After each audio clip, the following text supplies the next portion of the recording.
우리 읽은 말씀은 예수님이 기도에 관해서 비유로 하신 말씀입니다. 어느 집에 손님이 찾아왔는데 대접을 좀 해야 되겠는데 집에 준비된 것이 없습니다. 중동 사람들이 손님을 끔찍하게 대접하는 거 아시죠? 그래서 이 사람이 할 수 없어서 옆에 있는 친구 집을 찾아가서 음식을 좀 얻으려고 문을 두드렸다는 것입니다. 근데 이미 늦은 밤이라 아무리 두드려도 기척이 없습니다. 그래도 이 사람은 돌아가면 안 되니까 꼭 음식을 얻어내야 되니까 계속해서 문을 두드렸더니 마침내 안에서 친구가 일어나서 음식을 챙겨주었다.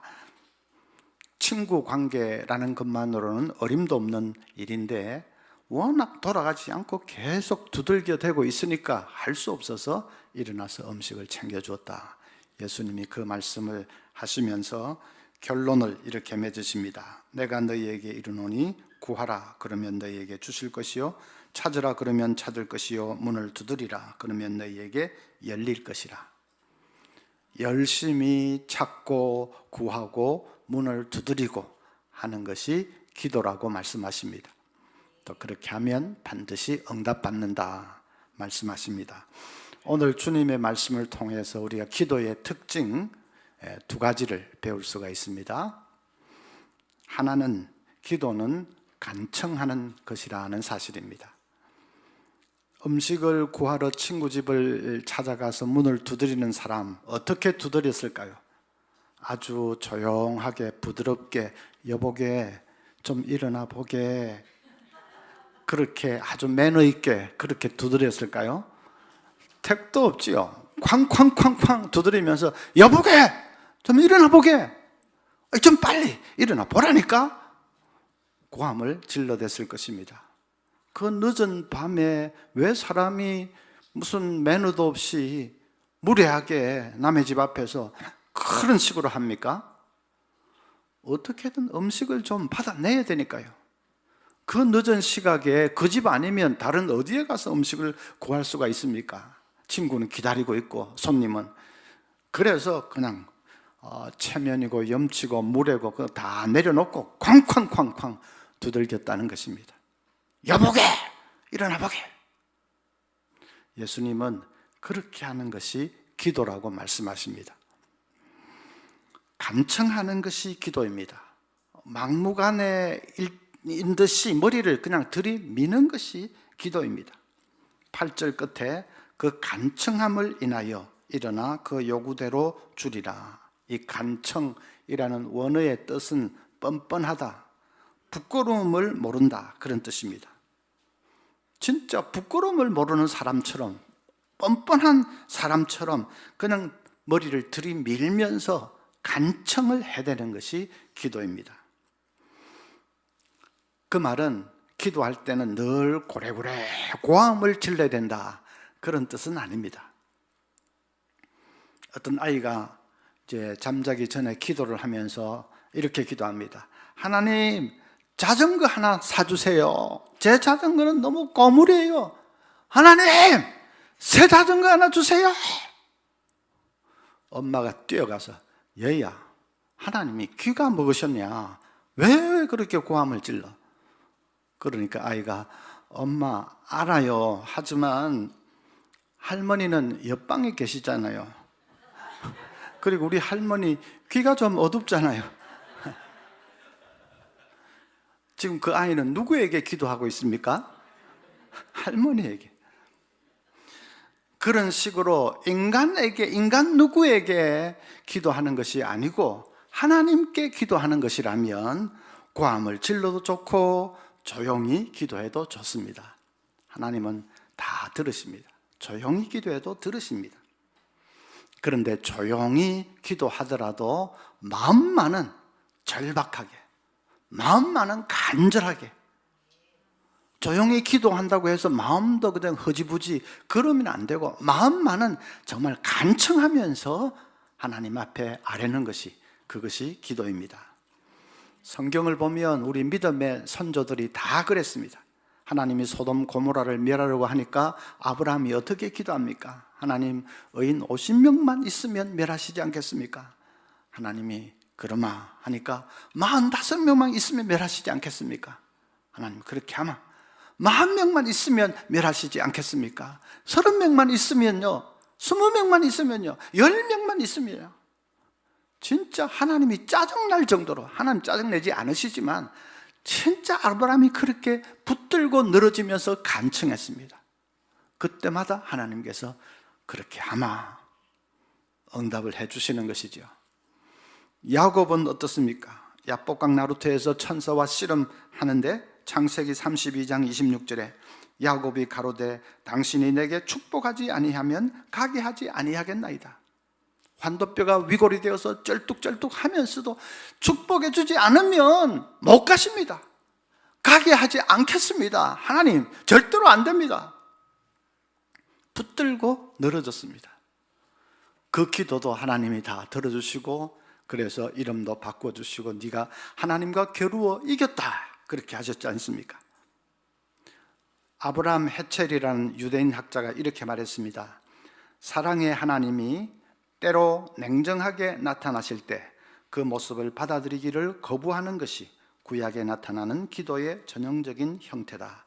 선지자들은 결코 하나님의 냉정함을 순순히 받아들이지 않았다. 그냥 고개를 끄덕이면서 당신의 뜻이 이루어지다 하지 않았다.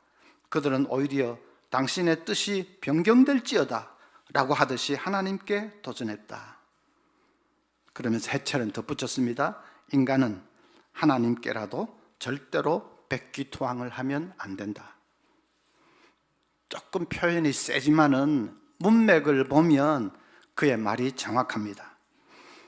구약의 이 우리 신앙의 선조들은 절대로 한 번, 두 번 매달려 보다가 안 되면 그냥 뒤로 나자빠져 버리는 그런 사람들이 아니었습니다. 그냥 붙들고 늘어졌습니다. 그러다가 안 되면 하나님과 설전을 벌이기까지 했습니다. 인권 운동을 했던 수전 트루스는 한창 경제적으로 어려울 때 이렇게 기도했다고 합니다. 오 하나님, 당신은 제가 돈이 없다는 것을 아십니다. 당신은 어떤 방법으로든지 저에게 돈을 주실 수 있습니다. 지금 꼭 그렇게 해주세요. 당신이 그렇게 하실 때까지 저는 당신을 조금도 쉬지 못하게 할 거예요. 하나님, 진짜로 들어주실 때까지 하나님을 조금도 쉬지 못하게 하는 것, 계속 징징대는 것, 붙들고 늘어지는 것, 그것이 성경이 말하는 기도입니다. 그러면 성경적인 그런 기도에 비하면 우리는 너무 좀 점잖은 것이 아닐까, 너무 염치 차리는 것이 아닐까. 이제 목회하면서 뭐 기도 응답 받은 게 많은데 우리 목사님도 아까 조금 얘기하는데도 많던데 저도 뭐 그렇습니다. 근래에 좀 따끈따끈한 기도 응답은 저희 교회에 안수 집사님 한 분이 은행에서 되게 고위직의 행장을 바라보았지만은 그건 좀 정치적으로 떨어지는 낙하산처럼 그런 자리라서 거기까지는 안 되고 그냥 퇴직을 했습니다. 근데 그런 분이 퇴직하니까 금방 지방에 무슨 조선 관계된 그 회사에서 사장으로 모셔갔습니다. 그래서 우리는 다 잘 됐다고 했죠. 아이고 퇴직하는 또 뭐 더 사장이 돼서 갔으니까 잘 됐다고 그냥 감사했지요. 그런데 웬걸 1년쯤 됐는가 큰 사건이 터졌습니다. 그 회사에서 선박 엔진 그 성능 테스트를 하는 것을 조작을 한 것이 발각이 돼서 검찰에 고발이 됐습니다. 알고 보니 그게 그 처음도 아니고 수년을 그래 온 것입니다. 그러니까 회사가 뭐 완전히 이제 기울어져 가지고 우리 집사님을 회사를 살리라고 그냥 밖에서 이렇게 이제 사장으로 모시고 온 건데, 하여튼 그런 식으로 회사를 막 하니까 회사가 잘 될 리가 없지요. 근데 문제는 그 책임을 우리 사장 집사님에게 다 뒤집어 씌워버린 것입니다. 임원들이며 그 실무자들이며 하는 사람들이 딱 자기들끼리 그냥 그 막 이렇게 뭘 짜가지고 아무것도 모르는 밖에서 온 사장 1년도 채 될까 말까 사장에게 모든 책임을 뒤집어 씌워버렸습니다. 그리고 어쨌든 간에 저 최종적인 도장은 사장 도장이 찍혀 있는 거니까 뭐 어떻게 할 수도 없고. 그래서 검찰에서 이제 징역 7년을 구형을 받았습니다.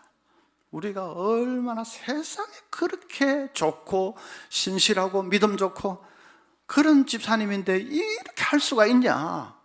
사람들이 진짜 나빠도 너무 나쁘다. 그래서 간절히 기도했죠. 뭐 우리 교역자들은 두말할 것도 없고, 그 다음에 교구 담당자, 또 뭐 중보기도 팀, 그 다락방 식구들, 아는 사람들은 전부 그 집사님을 너무나 잘 아니까 간절히 기도하는데, 하나님의 정의와 공의를 세워주셔야 되지 않습니까? 세상에 이런 일이, 이 악인들이 이렇게 억울하고 이런 일을 모함을 하고 이걸 되겠습니까? 하나님 살아계시다는 것을 보여주셔야 하지 않습니까? 그렇게 간절히 기도했습니다. 이제 1심 선고가 나는 날인데 저는 그때 밖에 좀 있었습니다. 그때가 11시 조금 넘어가는 것 같은데 전화가 와서 딱 보니까 집사님 이름이 떴습니다. 뭔가 예감이 딱 오긴 오는데 그 전화를 받았죠. 목사님, 무죄가 나왔습니다. 제가 막 할렐루야! 진짜 고신 목사처럼 그렇게 할렐루야 크게 한 사람 처음이에요. 핸드폰을 놓고 하늘에 집어 던지면서 너무 흥분이 되어서, 솔직히 말해서 형을 7년을 때렸으니까 좀 절반쯤, 아니면 그보다 그냥 집행유예가 좀 되게 해주시고, 그렇게만 기도했는데 완전히 무죄가 될 줄은 우리가 믿음이 작아서 그런지, 근데 무죄랍니다. 검찰에서 7년을 구형을 했는데 무죄되는 것은 쉽지는 않을 겁니다. 정말 하나님의 공의와 정의를 바로 세워주시고 하나님 살아계신 것을 나타내 보여달라고 했더니 하나님 그대로, 그래 그러면 내가 바리새오마 죄가 없는데 그럼 무죄지, 집행유예는 또 무슨 무죄지, 또 바로 하나님 그렇게 하셨어요. 그래서 정말 살아계신 하나님, 우리가 간청하면서 기도할 때에 지금도 얼마든지 하나님의 능력과 기적의 역사를 보여주시는 하나님이신 줄 믿습니다. 어떤 권사님이 제게 오더니, 목사님 며느리가 지금 임신 5개월인데 지금 딸 달라고 기도해도 됩니까? 그렇게 묻습니다. 조금 제가 갑자기 좀 당황이 됐습니다. 뱃속에서 지금 아들인지 딸인지 이미 다 정해져 있을 텐데 기도한다고 뭐 아들이 딸로 탁 변할 건 아니고, 또 목사가 돼가지고 그런 건 기도하면 안 됩니다 라고 하기도 좀 그렇고 좀 쉽지 않은 질문이었습니다. 우리가 그것을 어렵게 생각하는 이유는 시간을 우리 인간의 개념으로 생각하기 때문입니다. 우리가 생각하고 우리가 살고 있는 이 시간은 과거, 현재, 미래가 일직선으로 쭉 흘러가고, 그리고 한번 지나간 시간은 돌이킬 수 없지요. 지금 기도하고 있는, 딸 달라고 기도하는 것은 현재고, 그 다음에 5개월 전에 뱃속에서 딱 착상이 된 것은 과거고, 현재가 과거를 바꿀 수는 없지 않습니까? 현재가 미래에 혹 영향을 미칠 수는 있지만은 현재가 과거를 바꿀 수는 없지 않느냐. 그래서 그 질문에 답하기가 참 곤란합니다. 그런데 그건 우리가 생각하는 시간이고 하나님께는 다르십니다. 하나님은 과거, 현재, 미래 동시에 계십니다. 제가 지금 공간을, 여기 왼쪽에 있는 분들, 가운데 계신 분들, 오른쪽에 있는 분들, 공간을 제가 한눈으로 다 볼 수 있지 않습니까? 하나님은 시간을, 과거, 현재, 미래 시간을 다 한눈에 딱 보고 계시고 또 동시에 계십니다. 과거, 현재, 미래 동시에 계십니다. 하나님은 시간의 창조주이시기 때문에 동시에 계시죠. 그래서 우리가 지금 딸 달라고 기도하면 하나님이 그걸 보시고 그게 하나님 뜻이라면 5개월 전으로 돌아가서 착상될 때 딸이 되게 해주시는 것입니다. 아니, 5개월 전으로 돌아간다는 말 자체가 어폐가 있습니다. 하나님께는 돌아가고 말고도 없습니다. 그냥 똑같이 다 계시기 때문에. 근데 우리 사람의 표현으로 표현한다면, 우리 지금 기도할 때에 그것이 하나님 뜻이라면 하나님 5개월 전으로 돌아가서 딸이 되게 해주시는 것입니다. 그래서 그 가정이 딸을 얻는다면 그건 임신 5개월 때 간절히 기도한 기도의 응답으로 얻는 것입니다. 임신 5개월이 문제가 아닙니다. 내일 해산한다고 해도 하나님께 딸 달라고 기도할 때 그게 그 하나님 뜻이라면 하나님은 10개월 전으로 돌아가서 딸이 되게 해주시는 것이고, 그 가정이 딸을 얻는다면 해산 하루 전에 드린 기도의 응답으로 얻는 것입니다. 제가 이렇게 설명을 하면 어떤 분은, 목사님 그러면 5살 된 남자아이를 앞에 두고 하나님 이 아이가 여자에게 되게 해주십시오 하며 그 아이가 5년 전으로 돌아가고 또 뱃속으로 들어가고 또 10개월 전으로 돌아가, 그 착상될 때 그러면 딸로 딱 변하는 겁니까? 그런 질문은 이제 제가 하는 말을 잘 이해를 못한 겁니다. 5살 된 남자아이가 눈앞에 있다는 것은 하나님의 뜻이 다 드러난 것입니다. 남자아이다 하는 하나님의 뜻이 다 드러난 것입니다. 하나님 뜻이 다 드러났는데 그걸 뒤집어 엎으려고 하면 안 되지요. 임신 5개월일 때는 우리가 모르기 때문에, 의사는 혹 알 수 있을 겁니다. 뭐 기계를 보면 알 수 있는지 모르겠지만, 그러나 우리는 모르기 때문에 모르는 상태에서는 기도할 수 있는 거지요. 종교개혁자 마르틴 루터도 기도는 어린아이처럼 에프론을 넓게 펼쳐서, 앞치마를 넓게 펼쳐서 네가 원하는 것을 구하라. 그리고 마지막에 그러나 나의 원대로 마옵시고, 나의 원은 혹 잘못될 수 있으니 나의 원대로 마옵시고 아버지의 원대로 되기를 원합니다. 진심으로 그걸 바라면 되는 것이다. 그러나 일단은 에프론을 넓게 펼쳐서 원하는 것을 구하라 그랬습니다. 그렇지요. 그럴 수밖에 없지요. 그래서 우리가 모르는 상태이기 때문에 기도할 수 있는 것이고, 그게 하나님 뜻이라면 하나님은 그 기도에 응답해 주시는 것입니다. 핵심은 기도가 그렇게 놀랍다는 것입니다.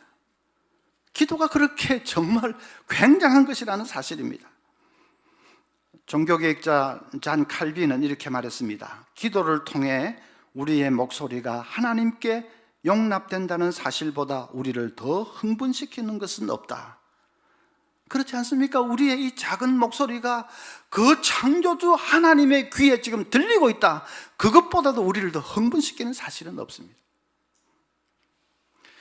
제가 기도에 가서 이렇게 설교를 했더니 저희 교회에 결혼하고 7년 됐는데 자녀가 없는 가정, 젊은 가정이 있었습니다.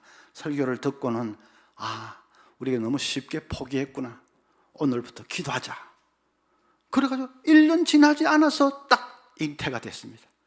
7년 이상 그 아이가 없던 가정에서 말씀 듣고 기도하기를 시작했는데 하나님이 그렇게 응답해 주셨습니다.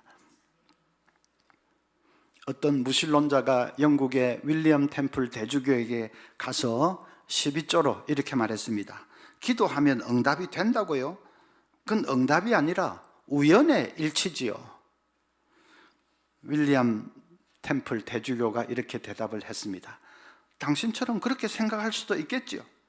그러나 분명한 것은 기도하면 우연한 일들이 자꾸 일어난다는 것입니다. 기도하지 않으면 아무 일도 일어나지 않지만요.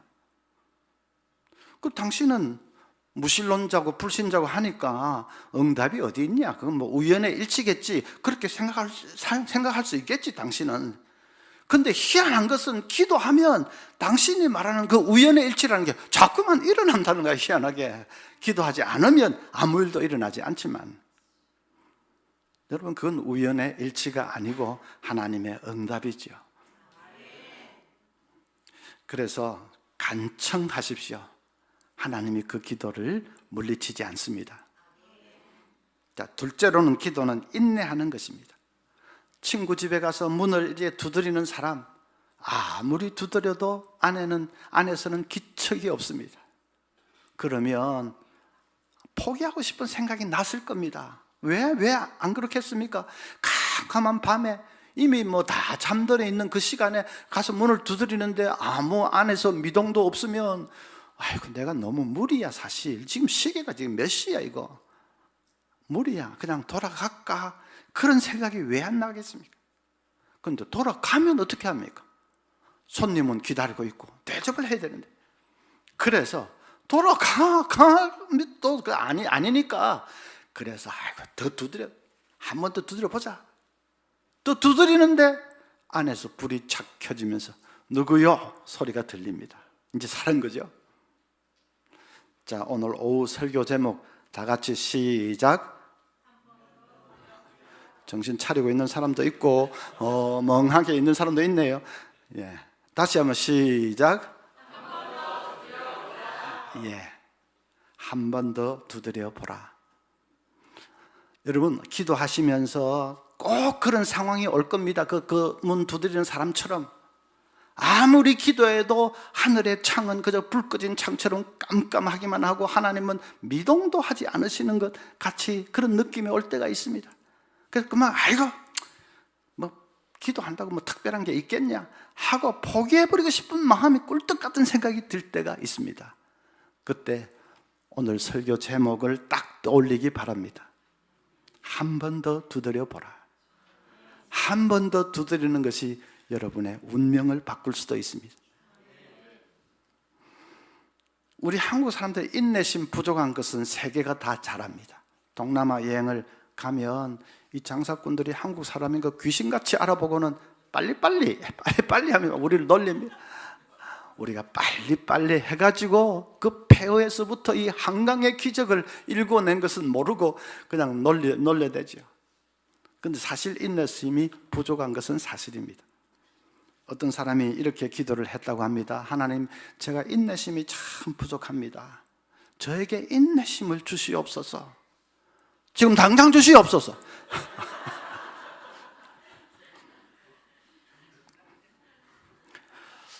이런 의문도 드실 겁니다. 하나님이 좀 빨리 응답해 주시면 어디가 덧나나? 왜 응답을 질질 끌면서 우리한테는 인내로 기도하라고 하고 왜 그러지나? 무슨 그 악취인가? 그런데 그런 것이 아닙니다. 다니엘서 10장을 보면 다니엘이 큰 전쟁에 대한 환상을 보았습니다. 그 구체적인 의미가 뭘까 너무 궁금해졌습니다. 그래서 의미를 가르쳐 달라고 간절히 기도했는데 3주나 아무런 응답이 없습니다. 다니엘이 마음이 너무 무겁고 답답해졌습니다. 3주 후에 온몸에서 빛이 나는 천사가 이제 나타나서 하는 말이 다니엘이 3주 전에 기도할 때 응답해 주려고 길을 떠났다는 것입니다. 그런데 도중에 바사국 왕이 막아서 지체가 됐다. 바사국 왕은 사탄의 세력을 가리킵니다. 그 사탄의 세력이 막아서 거기서 이제 투쟁이 일어나서 지체가 되는데 마침내 천사장 미가엘이 와서 도와주어서 그래서 그 왕의 세력을 물리치고 이제야 당도하게 되었다. 자초지종은 그렇게 설명하면서 다니엘이 기도했던 그대로 그 전쟁의 환상의 의미를 설명을 해줍니다. 그런데 다니엘은 그 설명해 주는 건 귀에 들어오지도 않고 앞에 천사가 한 말 때문에 충격을 받았습니다. 자기는 어떤 의미에서는 좀 무심코 기도를 했는데 자기 기도 때문에 천상에서는 복잡한 일이 벌어지고 있었던 것입니다. 천사가 길을 떠나고 바사국 왕이 그걸 막고 전쟁이 벌어지고 천사장까지 막 동원이 돼가지고 또 그게 이 전쟁을 하고 자기 기도 때문에 하나님은 하늘에서 복잡한 일을 처리하고 계셨던 것입니다. 그걸 알고는 다니엘이 놀랐습니다. 내 기도가 뭐라고 내 기도 때문에 막 하늘에서 그런 복잡한 일이 하나님이 내가 알지 못하는 복잡한 일을 하고 계셨구나. 그걸 알고는 충격을 받았습니다. 우리 기도가 꼭 그렇습니다. 우리가 기도하면 하나님 바로 들으십니다. 하나님께 도달되는데 뭐 시간이 걸립니까? 전능하신 하나님 바로 들으시지요. 그런데 그 기도를 응답을 해주려고 하면 거기에 관계가 된 다른 사람을 먼저 좀 변화시켜야 될 수도 있습니다. 또 그 응답해 주려고 하면 거기에 관련된 다른 일들을 좀 조정을 하고 뭘 다른 형편이나 이런 걸 좀 바꾸고 이렇게 해야 될 일들이 있을 수 있습니다. 그렇지 않습니까? 우리는 내 기도만 생각하죠. 내 기도 이게 응답이 되냐 안 되냐 이것만 딱 생각하는데 하나님은 하늘에서 내려다보면 그 기도에 관련되어 있는 일들이 많습니다. 그리고 그 기도 응답이 되려고 하면 먼저 이 사람이 좀 달라져야 되고 또 이 사람이 달라지려면 또 여기 좀 바뀌어야 되고 그런 일들이 많이 있지 않겠습니까? 그래서 하나님이 그 모든 관계된 일들을 하고 계신 것입니다. 그냥 기도 응답을 지연시키기 위해서 지연시키는 것이 아니고 들어주려고 하니까 하나님이 교통정리를 해야 될 일들도 많고 한 것입니다. 그걸 하나씩 하나님께서 복잡한 일들을 하면서, 그래서 이 퍼즐 조각들이 다 딱 짜 맞추어질 때가 오는 것이고, 그게 이제 기도의 응답으로 나타나는 것이죠. 그래서 우리가 인내심을 가지고 계속 기도를 한다, 기도에 인내가 필요하다는 것은 그냥 아주 지루하게, 아주 따분하게 기다리는 것이 아닙니다. 그게 아니고, 하나님이 지금 일을 시작하셨다, 하나님 내 기도를, 우리 아버지, 아버지신데 이 자녀의 간절한 기도를 하나님 다 들으시고, 그걸 이제 응답을 해 주시기 위해서 하나님이 뭔가 이렇게 교통정리를 하고 계신다, 그것을 생각할 때에 우리는 기쁨으로 기다릴 수 있습니다. 지루하게 이 응답 되냐 마냐 그렇게 기다리는 것이 아니라, 기쁨으로 하나님이 일하고 계시고 언젠가는 나타날 것을 믿고 기쁨으로 인내하면서 기다리는 것입니다. 여러분, 지푸라기 하나로 코끼리 등뼈를 부러뜨릴 수 있다, 믿으시겠습니까? 아멘 잘하는 분들도 조용하지요. 그 좀 지푸라기 하나로, 근데 그럴 수 있습니다. 지푸라기 하나를 코끼리 등뼈 위에 올리고 또 하나를 쌓고 또 하나를 쌓고 계속 쌓아가면, 아무리 덩치가 거대한 코끼리라도 언젠가는 견딜 수 없는 시점이 옵니다. 그렇지 않겠습니까? 언젠가는 견딜 수 없는 시점이 올 것입니다. 그때 지푸라기 하나 딱 더 올리면 코끼리 등뼈가 딱 쪼개지면서 덜썩 주지 않습니다. 그것을 임계점이라고 합니다. 임계점에 도달하면 지푸라기 하나 더 올리는데 그냥 완전히 코끼리 등뼈가 쪼개지면서 주저앉습니다. 우리 삶에도 임계점이 있는 것 같습니다. 해리포터를 써서 영국 여왕보다 더 부자가 된 조앤 롤링, 근데 그 여자분이 해리포터 책을 순적하게 출판을 한 것이 아닙니다. 모두 12군데 출판사에서 빠꾸를 먹었습니다. 그도 그럴 것이, 이름도 없는 무명의 어떤 아줌마가 아기를 카트에 태워서 끌고 와서 출판사에 와서 원고 뭉치를 내밀면서 이걸 책으로 좀 편해 주시오 하는데, 어느 출판사에서 그걸 받아서 하겠습니까? 전부 아이고 미안하지만 안 된다, 안 돼, 다 거절했습니다. 12군데에서 거절을 당했습니다. 13번째 내밀었는데 거기서는 무슨 생각을 했는지 오케이 한 것이고, 그래서 그냥 초대형 대박이 터진 거지요. 우리가 12번 계속 거절을 당했으면 우리는 그냥 포기했을 겁니다. 그래, 이건 안 되는 거야, 똑같은 일을 12번이나 거절당해 보십시오, 안 되는 거야 하고 포기했을 겁니다. 근데 그 12번이 임계점이었습니다. 13번째 딱 내미니까 그대로 막 코끼리 등뼈 부러지듯이 그대로 오케이 된 것이고 책이 나온 거지요. 조앤 롤링이 임계점에 도달하지 못하고 포기했다면 오늘날 아이들이 열광하는 해리포터는 세상에 없는 겁니다. 그 생각을 하기만 해도 아주 아찔하지요. 기도에도 임계점이 있습니다. 그건 제 얘기가 아니고 요한계시록 8장에 딱 기록이 되어 있습니다. 우리가 드리는 기도는 향년이 되어서 하나님 보좌 앞에 있는 향로에, 금향로에 차곡차곡 쌓인다고 했습니다. 차곡차곡 쌓여서 그것이 향로에 아기까지 차면 천사가 그것을 취에다가 그게 불을 붙여서 지상에 쏟으면 지상에서 번개와 뇌성과 우레가 나고 지진이 난다. 그 말은 이제 하나님의 아주 초자연적인 기적의 역사, 응답의 역사가 일어난다는 말이죠. 그냥 차곡차곡 쌓여서 아기까지 그 아기까지 차기까지는 아무 일도 없는 듯이 보입니다.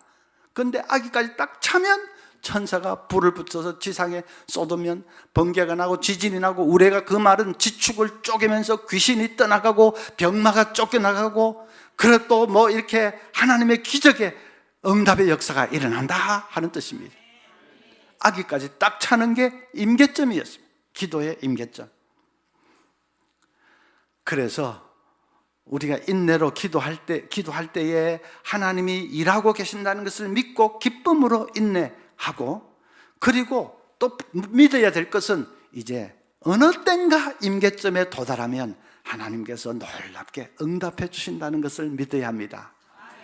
응답이 나타날 때는 순식간에 나타납니다. 인내할 때는 5년이고 10년이고 오래 걸릴 수도 있는데 이제 딱 도달해서 임계점이 되어서 응답이 나타날 때는 순식간에 나타납니다. 갑자기 막 사업이 확 펴이기 시작합니다. 도로가 난다더라, 지하철이 어떻게 된다더라 하면서 갑자기 생각도 못한 게 확 하면서 사업이 갑자기 확 펴입니다. 평생 예수 안 믿던 남편이 갑자기 다음 일요일부터 교회 갈게, 그럼 끝나는 거 아닙니까? 그건 물론 갑자기는 아니고 기도했죠, 평생을. 근데 응답이 나타날 때는 갑자기 이제 다 뭐 불 붙이고 쏟으면 뭐 그냥 바로 막 뇌성이 나고 우레가 소리가 들리고 하니까. 자녀들 결혼 문제 아주 애를 태우는 가정이 많이 있을 것 같은데, 그런데 그 응답이 나타날 때는 갑자기 나타납니다. 제가 아는 목사님 가정이 그랬습니다. 좀 오래전에 제가 부산노회에 속해 있을 때 그 노회의 목사님 딸은 그 당시에 40을 넘겼으니까 거의 이제 포기 상태죠. 그런데 배낭 하나 걸치고 온 세계를 돌아다니는 이 무전여행하는 미국 청년이 한 사람 있었는데, 그 청년이 부산역에 떨어졌습니다. 그때는 뭐 핸드폰 그런 거 없던 시절인데, 그러니까 공중전화 부스로 가가지고 그 옐로 페이지 노란 전화번호 책을 막 뒤적이다가 아무데나 손을 딱 짚어가지고 전화를 했는데 그게 목사님 댁이었습니다. 그리고 목사님 딸이 마침 전화를 받았습니다. 미국 청년이 내가 이렇게 부산이라는 곳에 여기 왔는데 아는 사람도 없고 뭐 여기는 아무 그런 땅이라서 좀 신뢰를 무릅쓰고 전화를 했습니다. 그 딸이 그러면 마침 제가 한 사흘 시간이 있으니까 제가 좀 이렇게 안내를 해드리겠습니다. 그래서 사흘 같이 돌아다니다가 눈이 딱 맞아가 그냥 결혼한 거 아닙니까? 재작년에 제가 미국의 그 알칸사 주에 리틀락이라는 도시가 있습니다. 거기에 우리 교단 교회가 있어서 부흥회를 인도하면서 어쩌다가 이 얘기를 했더니 예배 마치고 나니까 그 담임 목사님이 저에게 오더니, 목사님 아까 설교 시간에 얘기한 그 목사님 가정이란 그 목사님 성씨가 혹시 조씨 아닙니까? 예, 맞다고 했더니 맞네요. 나 자기도 설교 들으면서 혹시 그 가정 아닌가 했는데 그 결혼했다는 그 부부가 여기서 1시간 떨어진 곳에 삽니다. 잘 삽니다. 미국에서 1시간은 옆집입니다. 잘 산답니다. 당연하지. 하나님이 맺어주신 가정인데 잘 살지요. 야, 세상이 진짜 좁구나. 그걸 느껴보았고, 그리고 그 가정이 참 잘 그렇게 진짜 뭐 극적으로 맺어진 가정인데 잘 산다는 말을 들으니까 너무 좋고 그랬습니다. 성도들 가정에 지금 나이 많은 이 청년 자매들, 딸들 다 한 명씩은 있습니다. 저희 집에도 있습니다. 진짜 그래서 아마 여러분 많이 속을 태우시고 그래 하시겠는데 막 그냥 기도만 계속 하십시오. 예. 포기하지 말고 기도를 계속 하십시오. 하나님 지금 일하고 계신 걸 믿고 기도 계속 하십시오. 무슨 사육감이 여러 명 필요한 것도 아니지 않습니까? 딱 한 명만 있으면 되는 거 아닙니까? 그 한 명 하나님이 주실 겁니다. 때가 되면, 임계점이 탁 되면 하나님 주실 겁니다. 근데 미국 청년한테 전화가 올 수도 있기 때문에 영어는 조금 해놔야 돼요.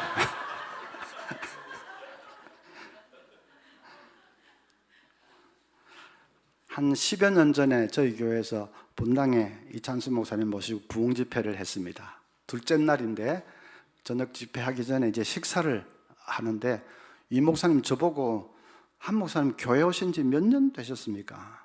그때 제가 한 7년쯤 됐습니다. 7년 됐다고 하니까 와, 이거 7년 만에 막 교회가 듣자 하니까 뭐 3배나 커졌다고 하는데, 이야, 목사님 대단하십니다. 제가 장난기가 좀 발동했습니다. 그래서 딱 시침을 떼고는 아닌 게 아니라, 그래서 내가 그동안에 어깨에 힘 좀 주고 다녔는데 내가 이 목사님 때문에 약구가 팍 죽었습니다. 목사님 10년 만에 2만 명이라고 하니까 제가 약구가 팍 죽었습니다. 그랬더니 이 목사님 이 순진하신 분이라서 당황을 하면서 아이고 목사님 그런 거 아닙니다. 아이고 그런 게 아닙니다. 저는 좀 특별한 케이스입니다. 그러면서 자기 아버지 얘기를 했습니다. 자기 아버지도 목사님인데 말을 더듬었습니다. 보통 더듬는 게 아니라 말을 심하게 더듬으십니다. 목사가 말을 막 더듬으니까 설교가 됩니까? 무슨 기도회를 인도할 수가 있습니까? 그러니까 평생 한 교인들 10여 명 되는 그 찌그러져가는 교회 거기서 막 죽도록 고생을 했습니다. 그래서 그 목사님은 기도를 많이 했다고 합니다. 설교도 안 되고 다른 거 다 안 되니까 기도를 많이 했습니다. 새벽에 한 10여 명 되는 교인들 쭉 기도하면 얼마 시간 안 걸리고 끝나고 남은 시간은 자식들을 위해서 기도를 엄청나게 했습니다. 그러다가 어느 날 이제 40일 금식 기도에 들어갔는데 17일째 되던 날 쓰러져서 그대로 세상을 떠났습니다. 아버지가 우리 자식들을 위해서 문자 그대로 자기 생명을 바쳤습니다. 자기 생명을 바쳐서 기도했습니다. 그 응답으로 제가 지금 목회에 복을 받은 것입니다. 그런 것이지 제가 설교를 잘하고 그런 거 전혀 아니고 순전히 아버지 기도의 응답이 지금 이루어져서 제가 목회에 복을 받고 이렇게 하고 있는 겁니다. 아버지 때문입니다. 그런데 제가 숟가락 놓고 눈물이 났습니다. 그 아버지 생각을 하니까 저는 얼굴도 못 봤지만은 얼마나 간절히 기도했을까. 나 때문에 고생하는 자식들 하나님이 불쌍히 여겨주시고 하나님이 책임져 달라고 얼마나 기도했을까. 진짜 내가 하나님이라도 그런 기도를 어떻게 물리칩니까? 생명까지 다 바쳐 기도하는데. 여러분 기도의 응답이 그게 우리가 인내해야 된다고 하는데 어느 때까지 인내합니까? 응답은 내 때가 아니라 내 자식의 때에 나타날 수도 있습니다. 아니면 내 자식의 때에 나타날 수도 있습니다. 여호와를 사랑해서 그 계명을 지키는 자에게는 천대까지 은혜를 베푸느니라 하나님 말씀하셨지 않습니까? 그래서 응답은 분명한데 때는 물론 하나님의 이 때에 속해 있는 것이니까 우리는 그냥 인내로 그걸 억지로 기다리는 것이 아니라 하나님이 일하고 계신 것을 믿으면서 기쁨으로 기다리면 언젠가 임계점이 딱 되면 응답이 나타날 때는 갑자기 나타나는 것을 여러분 믿으시기를 바랍니다. 이제 한 가지가 남았습니다. 자, 기도는 간청하는 것이고 기도는 인내로 하는 것이다. 그러면 여러분들 아마 대부분은 내가 그래 지금까지 좀 기도한다고 해도 좀 시원찮았어, 내가 제대로 좀 기도 생활을 해야 되겠다, 그런 생각을 하실 겁니다. 하시죠? 좀 내가 기도 생활에 힘을 좀 써봐야 되겠다 그 생각하시죠? 양심이 있다면 하셔야지. 예, 그렇게 결심을 하셔야 되는데, 그런데 내가 기도 생활에 좀 힘을 써보자 하고 결심하는 것만으로는 안 됩니다. 결심이 너무나 중요하지만 결심만으로 되는 것은 아닙니다. 제가 아주 옛날에 대학생 때, 그때 너무 어려우니까 아르바이트를 해서 늘 이제 등록금도 대고 생존을 했습니다. 그런데 남의 집에 들어가서 입주를 해서 먹고 마시고 하면서 학생을 가르치는 그런 일을 종종 그때는 했습니다. 저도 그때 대학교 2학년 때 이제 어느 집에 가서 고등학생 아이를 가르쳤습니다. 그런데 그 고등학생 아이에게 누나가, 대학교 1학년짜리 누나가 있었습니다. 그 누나가 언제부턴가 저를 보는 눈이 조금 이상.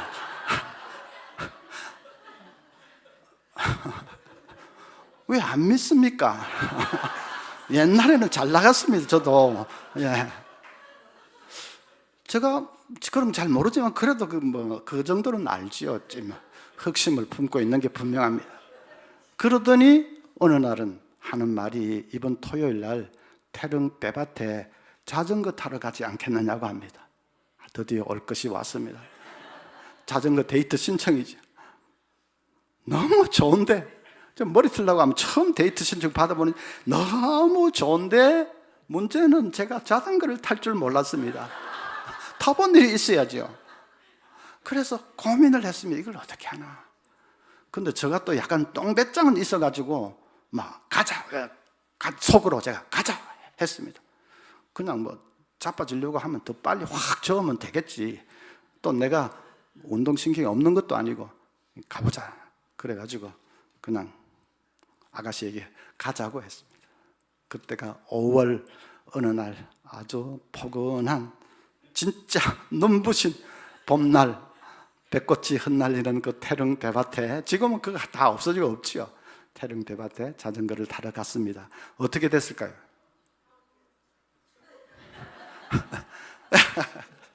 이 웃으시는 분들은 남의 불행을 기뻐하는 사람들이에요. 그냥 이리 쥐어박고 저리 쥐어박고 이리 쳐박히고 저리 쳐박히고 막 개골창에 거꾸로 막 쳐박히고, 진짜 인간으로서는 못할 짓을 다 했습니다. 안 되더라고요. 안 되더라고요. 뭐 페달을 더 빨리 젓고 어쩌고, 아이고 안 됩니다. 안 되더라고요. 생각만으로는 안 됩니다. 의지만으로는 안 됩니다. 자전거를 타고 싶은 생각, 타고 말 거야 하는 의지 충천했지요. 근데 안 됩니다. 뭐가 필요합니까? 연습이 필요합니다. 훈련이 필요합니다.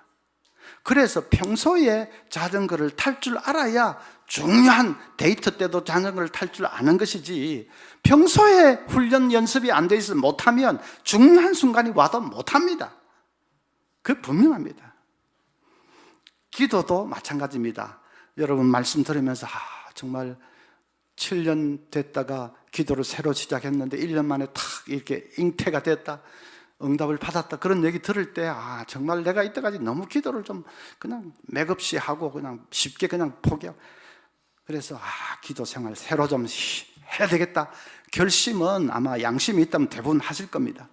그런데 그 생각과 결심만으로는 안 됩니다. 훈련이 필요합니다. 연습이 필요합니다. 연습을 해서 훈련이 돼 있어야 진짜로 기도할 수 있는 겁니다. 요즘은 그 초보 운전 표시도 옛날에는 뿅아리 그려놓고 뭐 왕초보 붙여놓고, 요새는 이제 그건 옛날 버전이고 요새는 아주 다양해져서 저는 그 가만히 보면 너무 재미가 있어서 잘 살핍니다.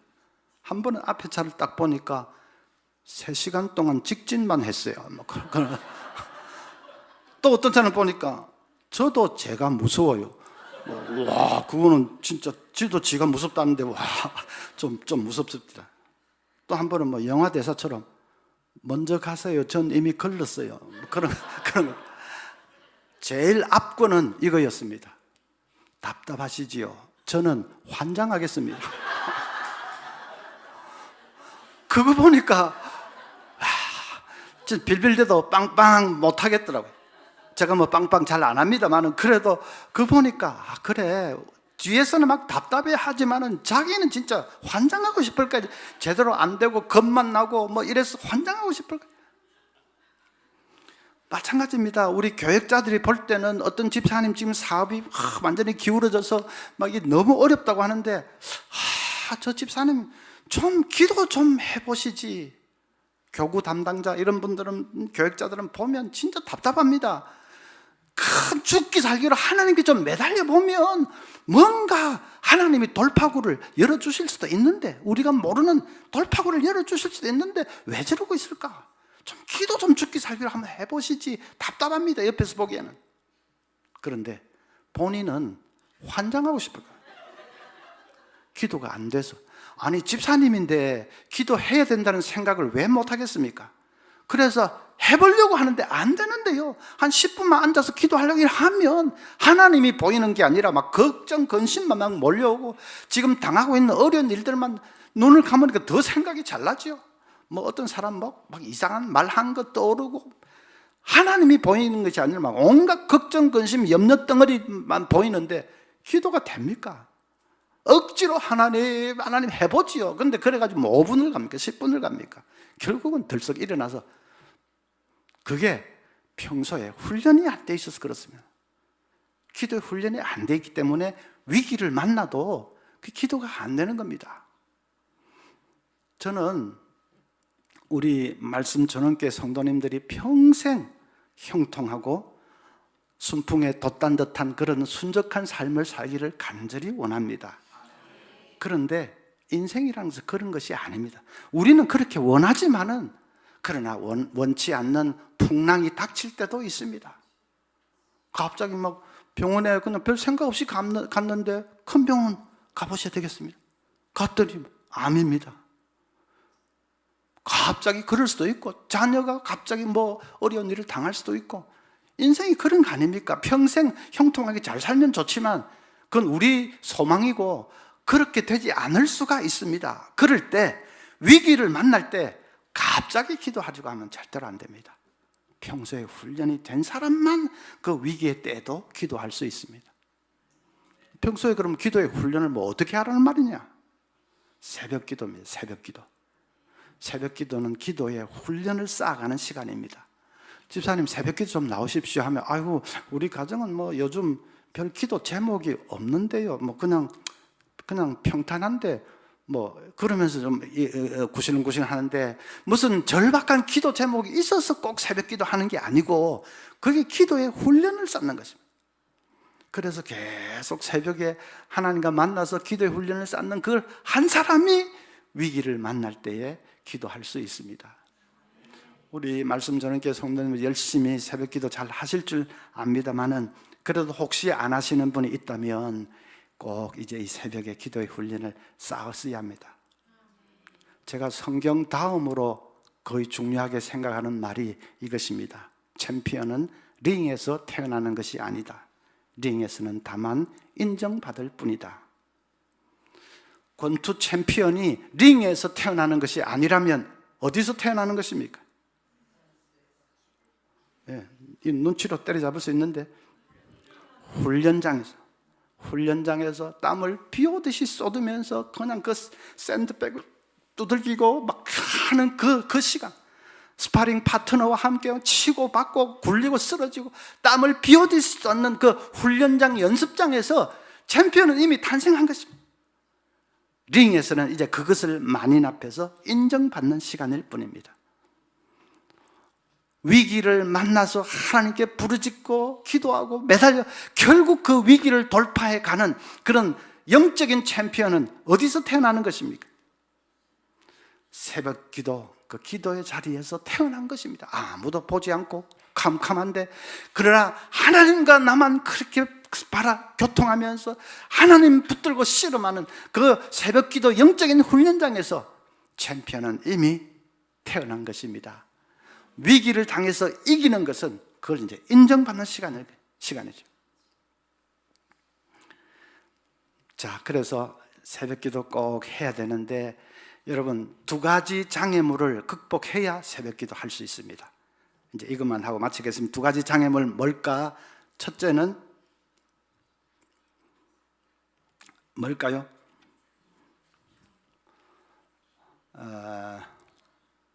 눈치로. 저녁에 빨리 주무셔야 됩니다.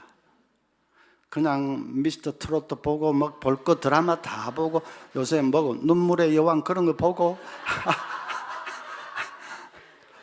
제가 귀신같이 알지요. 누구 한 사람 때문에 제가 잘 압니다. 그래가지고 12시 거의 다 돼서 자리에 들면 절대로 새벽기도 못합니다. 그건 사람이 나빠서 못하는 게 아니라 몸이 그냥 견딜 수가 없기 때문에 못합니다. 그래서 저녁에 한 10시쯤 되면 이제 자리에 들어야 됩니다. 아이고 저녁 시간에 바쁜 거 얼마나 많은데 그래도 우선순위를 새벽에 두면 최우선순위를 거기 두면 다른 거는 뭐 좀 어떻게 정리를 해야지요. 그래서 저녁에 좀 빨리 주무셔야 됩니다. 그걸 극복을 해야 됩니다. 또 한 가지 장애물이 있는데 지금 내가 새벽기도 한번 해볼까 생각을 하는 사람들에게 귀에 공통적으로 들려오는 소리가 하나 있을 겁니다. 새벽기도 하긴 해야 되는데 오늘이 뭐 4월 10 오늘 며칠 4월 20일 4월달도 거의 다 됐네. 5월 1일부터 5월 1일부터 어떤 사람은 아이고 막 봄도 이렇게 됐으니까 막 이리 여름 그냥 가고 2025년 1월 1일부터 막 산박하게 꼭 그 소리가 들려옵니다. 다음 주부터, 다음 달부터, 내년부터 그 소리가 들려옵니다. 마귀의 소리입니다. 사탄 마귀는 절대로 하지 말라고 하지 않습니다. 그렇게 정면으로 우리와 대결하려고 하면 자기가 진다는 것을 알고 있습니다. 다 장로님, 권사님, 집사님인데 그런 사람 앞에 가서 기도하지 마. 기도가 뭐 필요 있어? 하면 자기가 이기지 못한다는 걸 잘 알고 있습니다.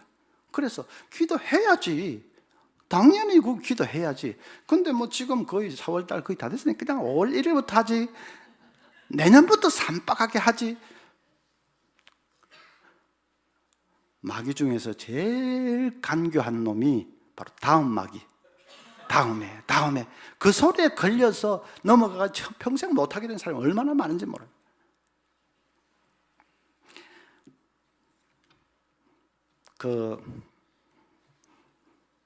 미국에 거기 출애굽기 보면 10가지 재앙을 쏟아붓는데 그 중에 이제 개구리 재앙이 있습니다.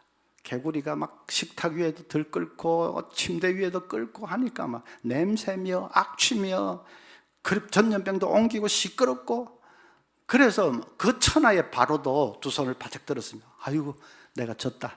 모세 너 백성들 데리고 가라 해주었습니다. 모세가 좀 의기양양했겠지요. 그래서 바로에게 저 들끓고 있는 저 개구리들을 언제 치워드릴까요? 했습니다. 바로가 뭐라고 했는지 아십니까? 성경을 이건 눈치로 때려잡을 수 없습니다. 좀 자세히 읽어봐야 되는데 바로가 내일 했습니다. 바로가 정신 빠진 사람 아닙니까? 아니 그 악취며 전염병 냄새 때문에 자기 황제로서의 자존심도 다 구기고 내가 졌다 너 데리고 가라 했으면 언제 치워드릴까 하면 지금 당장 했겠죠. 이거 꼴도 보기 싫다. 지금 당장 치워줘.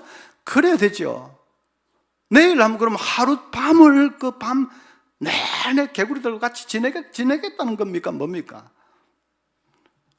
미국의 어느 유명한 설교 잘 하시는 목사님이 그 본문으로 설교를 하면서 제목을 이렇게 뽑았습니다. 개구리들과 하룻밤 더. One more night with frogs. 개구리들과 하룻밤 더. 개구리들과 하룻밤 더 지낼 필요가 없지 않습니까? 지금 당장. 새벽 기도도 마찬가지입니다. 5월 1일부터 뭐 그런 소리 하지 말고 당장 내일이 월요일이죠. 당장 내일 새벽부터 부흥회를 막 새벽에도 했으면 다 나오시겠지만은 그 새벽 부흥회는 아니고 내일 새벽부터 여러분 딱 하시기를 바랍니다. 5월 1일부터 하는 사람은 그냥 99%가 그냥 못 하십니다. 그러니까 내일 새벽부터. 아멘 하셨습니다. 네.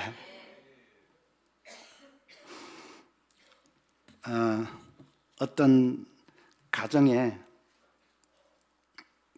그 남편이 완전히 사업 실패해서 그냥 부도를 내고는 혼자서 잠적해 버렸습니다. 부인과 아이들이 이제 남겨졌는데 거리에 남게 생겼습니다. 게다가 또 그 제일 머스매가 큰 아이가 문방구에서 물 훔치다가 들켜가지고 그래서 파출소에서 연락이 왔습니다. 이 부인이 막 모든 게 엎친 데 덮친 격으로 막 이렇게 되니까 도무지 살아갈 그런 자신과 힘이 없었습니다. 그래서 더 이상은 못하겠다. 그냥 깨끗하게 끝내자. 그래서 자녀들을 좀 일찍 재우고 창문을 꼭꼭 닫아놓고 방 안에다가 가스를 피웠습니다. 냄새가 퍼져가면서 정신이 몽롱해져 오는데, 근데 어디서 찬송 소리가 들려옵니다. 문을 꼭꼭 닫아 놓았는데도 아마 옆집에서 부르는지 그 창틈으로 찬송 부르는 소리가 들려왔습니다. 내 모든 시험 무거운 짐을 주 예수 앞에 아뢰이면 근심에 쌓인 날 돌아보사 내 근심 모두 맡으시네. 그 소리가 다 들려옵니다. 불현듯이 어릴 때 주일학교 좀 다녔던 그 생각이 나면서 그냥 그 옛날 생각이 나면서 그냥 정신이 번쩍 들었습니다. 딱 이렇게 뭐 망치로 한 대 치는 듯한 생각이, 내가 죽을 생각은 하면서도 왜 하나님께 기도할 생각은 못했던가, 그 생각이 팍 듭니다. 그래서 이분이 이제 있는 힘을 다해서 창문을 열고 아이들을 밖으로 밀쳐냈습니다. 자기는 그 방 안에서 무릎을 꿇고 기도하기를 시작합니다. 뭐 수십 년을 하나님을 떠나서 살았는데 기도가 잘 유창하게 나오겠습니까? 그러나 하나님 그밖에 없지요. 그래도 뭐 하나님 하는 속에 회개도 있고, 그냥 어떻게 해야 됩니까도 있고, 좀 하나님 살려주세요 하는 것도 있고, 하나님 하면서 1시간 내내 기도를 했습니다. 마음이 착 가라앉으면서 마음 밑바닥에서 이제 드는 생각이, 그냥 죽었다고 생각하고 밑바닥에서부터 다시 한번 시작해보자 하는 생각이 듭니다. 진짜 위대한 응답이지요. 아니, 죽으려고 가스까지 피워놓았던 사람에게 다시 한번 밑바닥에서라도 다시 한번 시작해보자 하는 생각이 든 그 용기가 드는 것은 그 놀라운 응답이지요. 그래서 이분이 이제 자녀들 데리고 시골에 내려가서 폐가 같은 걸 얻어가지고 거기서 이제 생활하기 시작합니다. 어려움은 계속되었습니다. 첩첩산중은 여전합니다. 그래도 자식들 생각하면서 이를 악다물고 견뎌냈습니다. 또 완전히 죽었다고 생각하고 내 밑바닥에서 시작하는 이런 자세로 나가니까 또 못 넘을 산도 없었습니다. 그래서 그분이 기적같이 재기를 했습니다. 무엇보다도 자녀들이 잘 됐습니다. 그래서 그 가정이 다시 일어서게 됐습니다. 그 메르큐스 마네라는 여자 얘기인데, 메르큐스 마네가 자기 그런 모든 과정을 적은 그런 자서전적인 책을 펴냈는데, 책 제목이 근심이여 안녕 하는 책입니다. 그 책 마지막 부분에서 이렇게 말했습니다. 죽을 수 있는 용기를 가진 자들이여, 하나님께 기도할 수 있는 용기로 바꾸어 보십시오. 100번의 탄식보다 한 번의 기도가 당신에게 기적을 가져다 줄 것입니다. 100번의 절망보다 한 번의 믿음이 당신의 운명을 바꾸어 줄 것입니다. 이 말도 그냥 성경 좀 다음으로 저는 중요하게 생각합니다. 여러분, 정말 그렇습니다. 100번의 탄식보다도 한 번의 기도가 당신에게 기적을 가져다 줄 것입니다. 100번의 절망보다도 한 번의 믿음이 당신의 운명을 바꾸어 줄 것입니다. 그래서 이제 기도 생활 좀 다 같이 시작할 수 있기를 바랍니다. 이제 교회 건축도 참 아름답게 이렇게 마무리가 되고 있고, 모든 단장도 끝나고 있고, 이제는 그 안에 이 인프라는 좀 더 잘 갖추어졌으니까 안에 이제 내용을 채워야 되는데 뭡니까? 우리 공동체가 감사와 기쁨이 넘치는 천국 공동체로 이렇게 바꿔져야 되고, 영적으로는 깨어서 기도하는 공동체 되어야 되겠습니다. 여러분, 교회의 자산은 뭐 우리가 예금이 뭐 몇백억 있다, 교회 안에 박사, 교수, 뭐 의사 이런 사람들 수두룩하다, 그런 게 교회의 자산이 아닙니다. 교회의 자산은 기도입니다. 초대 예루살렘 교회가 막 박사, 이 유수한 사람이 많았습니까? 건물이 막 웅장하고 좋았습니까? 겨우 120명 성도들. 그런데 하나님 앞에 간절히 한 마음으로 기도할 때에 오순절 성령 충만의 역사가 일어나고 그 사람들이 막 3,000명씩 5,000명씩 변화시키고 그랬지 않습니까? 그리고 세계로 선교사들 안디옥 교회에서도 막 파송을 하고 그랬지 않습니까? 말씀 전원교회, 정말 기도의 능력을 간직한 교회, 기도의 자산이 풍성한 교회 될 수 있기를 바랍니다. 그러면 우리 겁낼 것도 없고 걱정할 것도 없고, 아마 한 10년 후에 말씀 전원교회는 진짜로 이 서울 시내에서 아주 이름이 나 있는 전원에 있지만 너무나도 아름답고 또 강력한 교회로 그렇게 발돋움할 수 있을 것입니다. 우리 성도들 한 분 한 분 꼭 기도 훈련 잘 받으시고 기도의 용사들이 다 될 수 있기를 주님의 이름으로 축원합니다. 기도하겠습니다. 우리에게 기도할 수 있는 특권을 주신 하나님 아버지 감사합니다. 그러나 이 특권을 사장시키고 있을 때가 많았습니다. 우리 성도들 이제 깨어서 기도할 수 있게 해 주시옵소서. 꼭 무슨 큰 기도 제목이 있어서가 아니라 하나님과 기도로 교통하는 훈련을 잘 쌓아갈 수 있도록 모든 것을 하나님 바라보고 하나님께 맡기는 훈련 잘 쌓아갈 수 있도록 도와주시옵소서. 내일부터 새벽 시간 주님 10명, 20명 더 많이 나와서 이 전을 가득 채우고 하나님께 부르짖어 기도할 수 있는 훈련을 이제 시작할 수 있도록 성령님 우리에게 힘 주시고 능력 주시기를 원합니다. 훈련은 결코 헛되이 끝나지 않고 다음에 인생의 위기를 당할 때 보석처럼 빛을 발할 수 있을 것을 믿습니다. 위기를 이기는 능력을 발휘할 수 있을 것을 믿습니다. 훈련장에서 땀 한 방울 더 흘리는 사람은 실제 전투가 벌어질 때 피 한 방울을 덜 흘릴 수 있을 것을 믿습니다. 이 훈련을 다 잘 쌓아가는 우리 성도들 되도록 축복해 주시옵소서. 예수님의 이름으로 감사하며 기도하옵나이다.